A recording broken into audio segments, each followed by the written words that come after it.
Just wanted to do a quick 3-month update on this tank.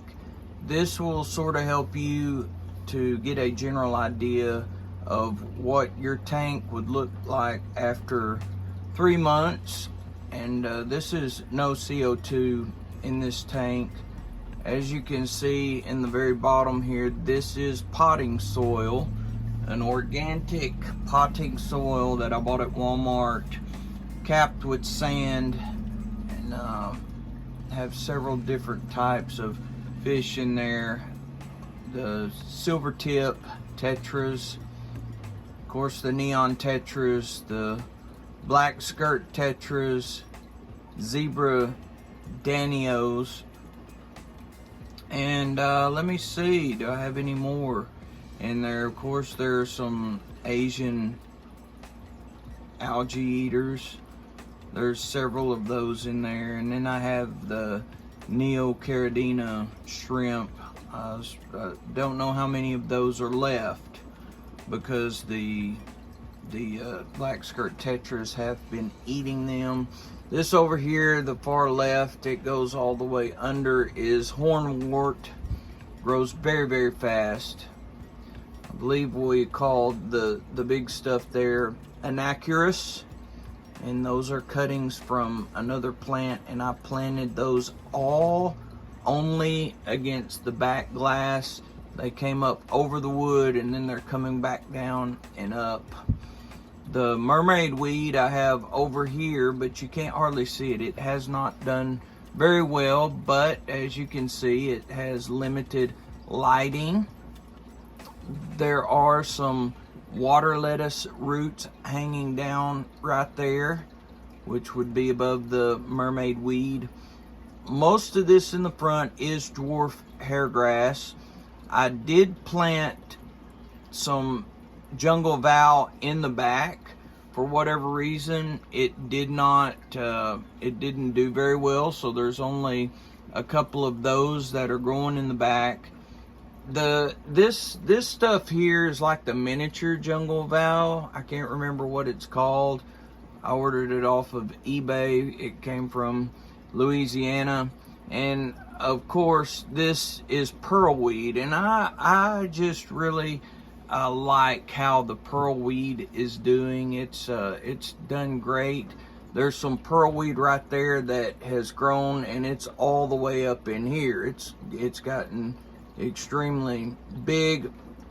There's pearlweed over here that has come down, and roots are coming out of the stem, and it's actually growing sideways. So that's wonderful. That is growing like that. That's what I like.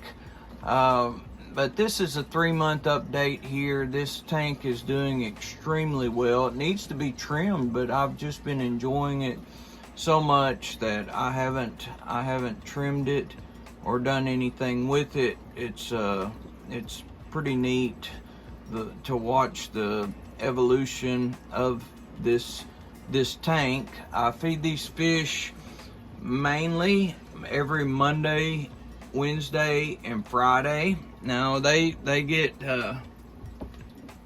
they like me, and sometimes I feed them more. Someone had given me these are dried out shrimp, and every once in a while I'll take some of these shrimp and I'll crush them up in my hands and put in here to feed them, and it's just like a little treat for them. I've got my light to where it's sitting here. I usually don't keep it like that but it was just so bright that I set it down so I could make a shoot out of it, so I could shoot the video.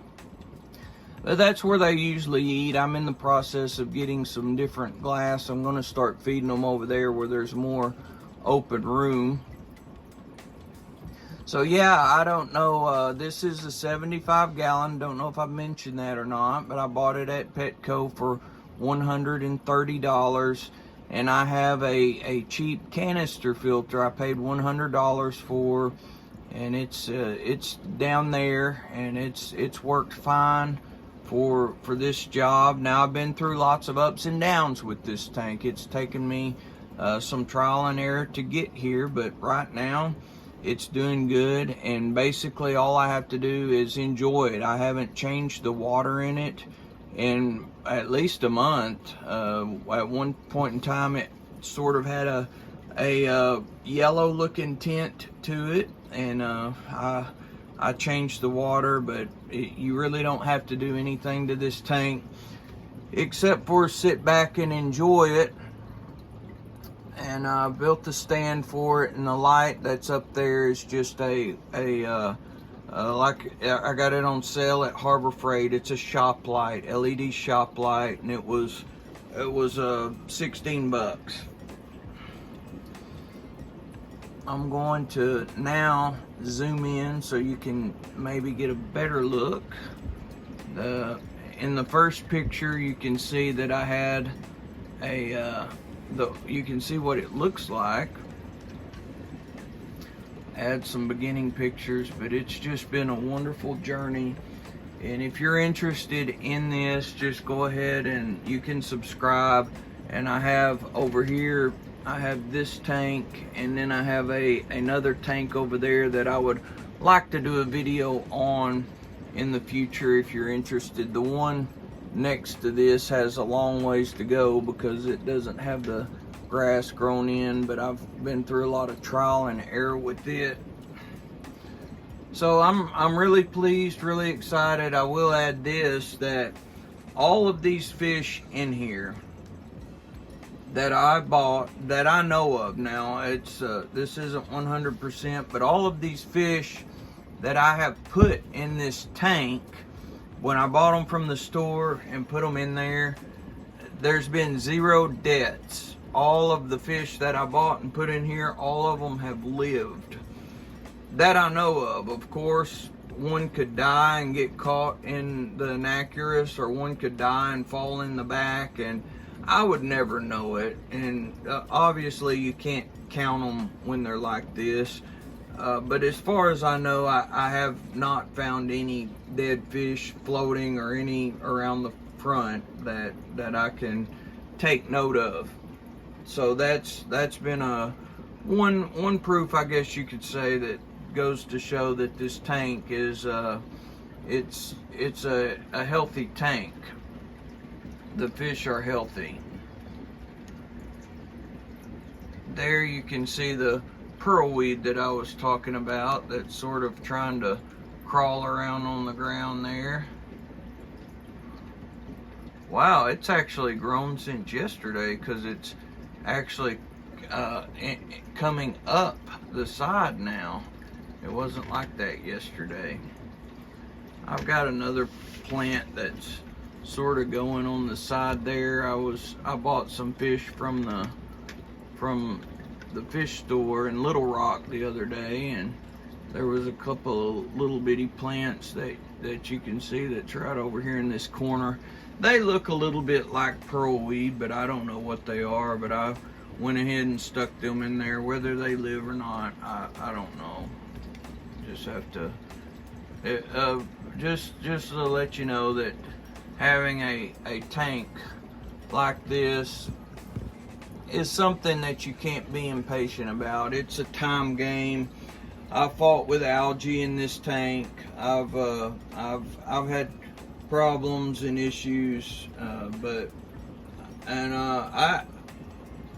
just a side note again is, before I put these fish in here, I added goldfish. I think I put 10 pretty good sized goldfish in there, and the goldfish lived in here for a couple of weeks, 2 or 3 weeks, before I ended up taking them out and putting I think the zebra danios were the first ones that I bought. I might have bought 10 of them and put in, and then later on I bought a few more and put in.